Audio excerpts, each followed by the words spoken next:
You know, somewhere along the way, freedom got a new logo. It used to be a dangerous word, meant rebellion, meant risk, meant telling the boss to go to hell. Now it's a slogan on a shoe commercial. Just do it. Freedom became a lifestyle accessory, and the joke is we bought it. We buy it every day, scrolling, posting, curating, shaping ourselves into whatever sells best in the attention economy. We've mistaken performance for living and applause for meaning. We used to sell our labor 8 hours for a wage, a fair enough deal in a cruel world. But now we sell ourselves, our personalities, our opinions, our aesthetics. We've become little companies with one employee and one product, the self. And like every business, we're terrified of going under. We track our analytics, manage our image, optimize our reach. You don't need a factory anymore, you just need followers. The irony is, the more we talk about being authentic, the more artificial we become. Authenticity now is another marketing strategy. There's a peculiar genius in how capitalism adapted. It stopped needing to control your body, it colonized your soul instead. It whispered, "Be yourself," and then sold you the tools to do it correctly. The right clothes, the right tone, the right online persona. We live in a world where rebellion comes pre-packaged and sanitized, edgy enough to sell, but safe enough to sponsor. You can be a revolutionary now, as long as you fit the algorithm. It's the perfect system. You feel free while you obey. Sometimes I think about how exhausting it is, this endless performance. You wake up, check your feed, check your worth. Every post is a little audition for relevance. Every silence feels like death. We were told that technology would connect us, but most of us just built better mirrors. Narcissus got Wi-Fi and he's still staring. What we call expression is often just a desperate need to be seen. We no longer speak to each other, we broadcast. We no longer live for meaning, we live for metrics. Now don't get me wrong, I'm not preaching from a mountain here. I'm guilty too. We all are. The system doesn't ask for your permission. It seduces you. It flatters you with visibility. It gives you a stage and then tells you that silence is failure. We laugh about influencers, but we're all under the same spell, shaping ourselves into content, packaging our pain into something digestible. Even our vulnerability is branded now. You cry on camera, but only if the lighting's right. And maybe that's what hurts the most, that we participate willingly. We call it self-expression, but it's closer to self-erasure. We're editing our humanity down to what fits inside a caption. There's a reason you feel empty after a day of performing yourself, because you were never meant to be a product. You were meant to live, to stumble, to contradict yourself, to be unprofitable. That's what being human is.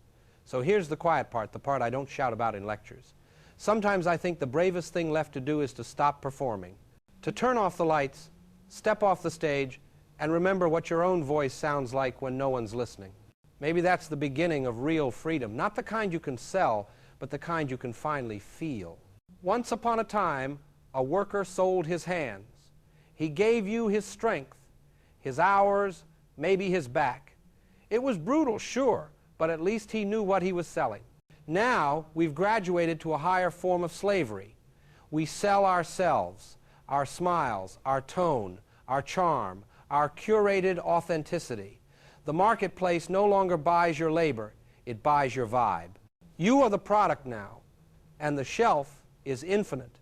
I used to tell my students that capitalism was clever, but I didn't know how clever it stopped selling you things and started selling you to yourself. That's not progress. That's a magic trick. It happened quietly, like a rebranding campaign for the soul. Don't just work, be passionate. Don't just exist, build your personal brand. The slogans sound empowering until you realize they all end with the same demand: perform. Your identity has become your resume, your taste, your portfolio, your life, your marketing plan. We've all become PR managers of our own existence, spinning meaning out of metrics, emotion out of engagement. And every like feels like a paycheck, small, addictive, and never enough. Here's the part that stings. We volunteered. Nobody forced us. The chains are velvet now, custom fit and self-imposed. We call it empowerment because it feels better than servitude. Be your own boss, they say, but notice how the phrase still ends with boss. Capitalism is adaptable like that. It doesn't need to whip you anymore. It just gives you a mirror and a deadline. It teaches you to monetize your uniqueness. And the moment you do, it's no longer unique. You're just another brand competing for attention in an overcrowded market of selves. And it's funny or tragic, depending on the drink, how we still talk about authenticity. We cling to that word like it's holy. But authenticity has gone corporate. It's in your influencer bio, your startup pitch deck, your Real Talk podcast. Even sincerity is a business model now. You think you're expressing your soul, but you're really running an ad campaign for your own humanity. Every confession becomes content. Every pain point becomes a product. There's a cruel poetry in it. Capitalism didn't kill individuality, it franchised it. But what gets lost in all this optimization is something quieter, older, and infinitely more valuable. Call it presence. Call it soul. Call it that unpolished humanness that doesn't photograph well. When every gesture has to be intentional, spontaneous life dies first. You start managing your laughter, filtering your memories, editing your personality until it fits the aesthetic grid. And when you finally arrive, when the numbers look right, you'll realize there's no one left behind the curtain, just a perfectly branded emptiness. I sometimes wonder what it would mean to stop selling, to simply be. Maybe it would feel like falling off the map, irrelevant, invisible, free. The truth is, we can't all be brands. Some of us have to stay human, or there'll be nothing real left to sell. And maybe that's the only resistance left to us to live a life that refuses conversion into a commodity, to be unmarketable, unpolished, unapproved. I don't know if that's salvation, but it might just be sanity. So if you're listening, and I mean really listening, I'll tell you this softly. You don't have to advertise yourself to exist. You don't need to prove your worth by the number of eyes watching. The world doesn't need another brand. It needs someone real enough to remind us what being alive used to feel like. You ever notice how nobody talks about freedom anymore unless they're trying to sell you something? Freedom has become the tag on the box, not the thing inside. Every ad, every brand, every politician whispers the same sweet line that you're in charge, that you've chosen this. But here's the cruel joke. The system doesn't need to chain you down if you're already decorating your own cell. The old masters used whips and walls. The new ones use Wi-Fi and self-expression. They discovered something more efficient than control desire. Desire makes better slaves than fear ever did. You don't have to force people to obey when you can make them want what you need them to want. That's the genius of this new order. It sells you your own submission wrapped in the language of empowerment. You think you're choosing your path, but every path is a product line. Every dream already monetized before you even start chasing it. The word freedom used to mean the possibility of saying no. Now it means having infinite ways to say yes. The irony is unbearable. We've mistaken movement for liberation. We scroll, we swipe, we update, always in motion, but going nowhere.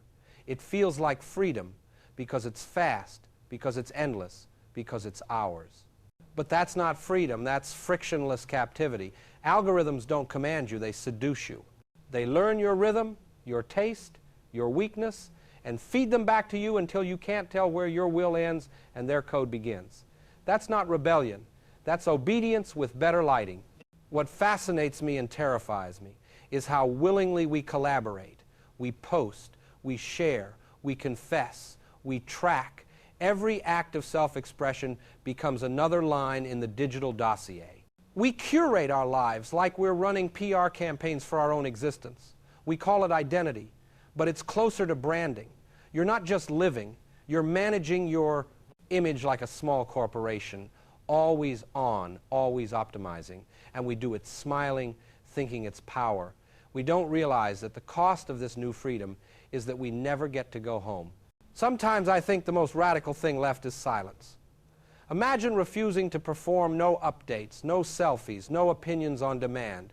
Just being. The machine can't digest that. It needs your participation, your noise, your data. Freedom, real freedom, might start where the algorithm can't follow, but that's a hard sell in a world addicted to visibility. People fear irrelevance more than they ever feared oppression. At least the old prison gave you something solid to resist. This one asks you to love your reflection. And I'll tell you something, I get it. It's comfortable in here. The walls are made of dopamine and affirmation. It feels good to be seen, to be liked, to belong. I'm not judging that hunger. I feel it too. But I also know what it costs. The more we crave recognition, the less of us there is to recognize. We trade depth for display. And in the end, the cage doesn't need locks. We'll stay inside because we've mistaken the applause for sunlight. So if you ever feel trapped, not by rules, but by your own choices, don't be ashamed. That's the system working perfectly. It's the most beautiful cage ever built. And maybe, just maybe, the first crack in its walls starts when you whisper the most dangerous word left in the modern world, enough. You know what's funny? Everyone's obsessed with being real now. Every ad promises authenticity. Every influencer swears they're just being honest. Every CEO writes about vulnerability on LinkedIn like it's some kind of spiritual awakening. We've turned sincerity into a sales pitch. Authenticity, the last refuge of the soul, has become the hottest commodity on the market. It's packaged, polished, and sold back to us at a premium. Be yourself, they say, but make sure it trends. Once upon a time, truth was dangerous. You could lose your job, your friends, sometimes your life, for saying what you believed. Now, truth is just another aesthetic choice, an accessory. People don't want honesty. They want performances of honesty. The tearful confession, the unfiltered selfie, the well-lit breakdown. Vulnerability has a PR department now. We've learned how to cry strategically, how to confess without consequence. It's all part of the algorithmic theater of sincerity. The audience applauds, the numbers rise, and you convince yourself it meant something, but it didn't. It's not truth, it's branding. When you start calculating how authentic you should appear, you've already lost the very thing you're trying to save. You can't choreograph honesty. You can't monetize your humanity and expect it to survive the transaction. Somewhere between the lighting setup and the caption rewrite, the soul gets edited out. It's the quiet casualty of our need to be seen. We keep mistaking visibility for validation, exposure for meaning. But being known isn't the same as being understood. You see, capitalism's greatest magic trick wasn't selling us fake happiness, it was teaching us to commodify our pain. They found profit in our grief, our rage, our loneliness. Every emotion now has an influencer. Every wound has a sponsor. They've even made rebellion marketable. You can buy the revolution in a tote bag. And here we are, screaming into the void, not to be heard, but to stay relevant. I don't blame people for it. It's survival. When existence itself feels like a brand campaign, silence starts to look like extinction. Still, something in me aches for a world where honesty doesn't have to perform, where you can say what you mean without hashtags, without metrics, where truth doesn't need a filter to be palatable. I think that's what we've lost, not just authenticity, but privacy of the soul. That small, unmarketable space inside you that isn't for sale, isn't for show. The one that still feels things quietly, without broadcasting them. I don't have a solution. Not really. Maybe there isn't one. Maybe the best we can do is refuse the script. Step out of the spotlight. Let the camera blink into darkness and remember what it feels like to be unrecorded. Because the minute you stop performing, the world gets quieter, and in that silence, you might hear something. Honest, again. And if I'm being honest with you now, really honest, I'm tired. Tired of pretending that authenticity can survive in a market that eats everything real. Maybe invisibility, that thing we fear most, is the only way to keep a piece of yourself untouched. So if you ever feel unseen, don't rush to fix it. Sit in it. That might be the last place where you still belong to yourself.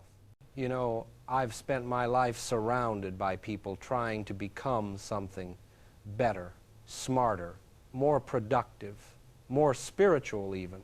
The whole world's addicted to becoming.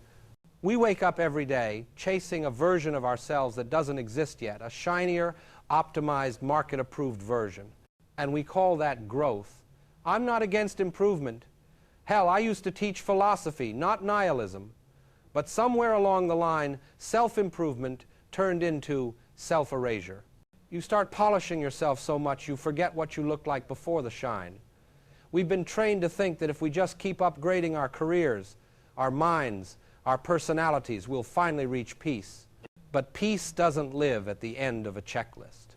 It's not behind a paywall or hidden in a morning routine. It's in the messy, unprofitable parts of life that don't get likes or monetization. You can't optimize your way into being human. You can only remember it. Capitalism, that smooth-talking preacher, sold us the gospel of constant progress. Become the best version of yourself, it says, but only if that version can be packaged, promoted, and consumed. It's not selfhood, it's inventory management. And the cruelest part, we did it to ourselves. We built these lives that look successful on paper but feel hollow in the gut. We filled our schedules, branded our personalities, gamified our emotions. Then we look in the mirror and wonder why the person staring back feels like a stranger. Because we've been living as products, not people. The body becomes a billboard. The mind becomes marketing copy. Even our leisure is monetized. Every hobby, a side hustle, every thought a potential post. We don't rest. We recharge to perform again. But what if, and this is where it gets dangerous, what if you stopped? What if you stopped trying to become and just were? No angles, no optimization, no audience. What would happen then? The market wouldn't know what to do with you. You'd be useless to the algorithm, invisible to the metrics. And that's precisely why it would be a revolutionary act. In a world obsessed with productivity, existing without purpose is radical. Sitting quietly with your own thoughts, feeling them without packaging them, that's the kind of rebellion they can't monetize. I know it sounds small, too small to matter, but that's the point. Human life isn't supposed to be spectacular, it's supposed to be real. Being human again doesn't mean abandoning ambition. It means remembering that your worth isn't tied to output. It's the laughter that doesn't sell anything, the silence that doesn't perform, the love that doesn't brand itself. When you strip away all the performative layers, you're left with something stubbornly simple, a heartbeat. That's the one thing capitalism hasn't figured out how to trademark. And I'll be honest, I don't say this from a mountaintop. I say it from the same tired place you're sitting. I've chased the applause too. I've mistaken recognition for connection. But I'm learning, slowly, that the truest act of freedom might just be to sit quietly in your own skin without trying to upgrade it, to forgive yourself for being ordinary.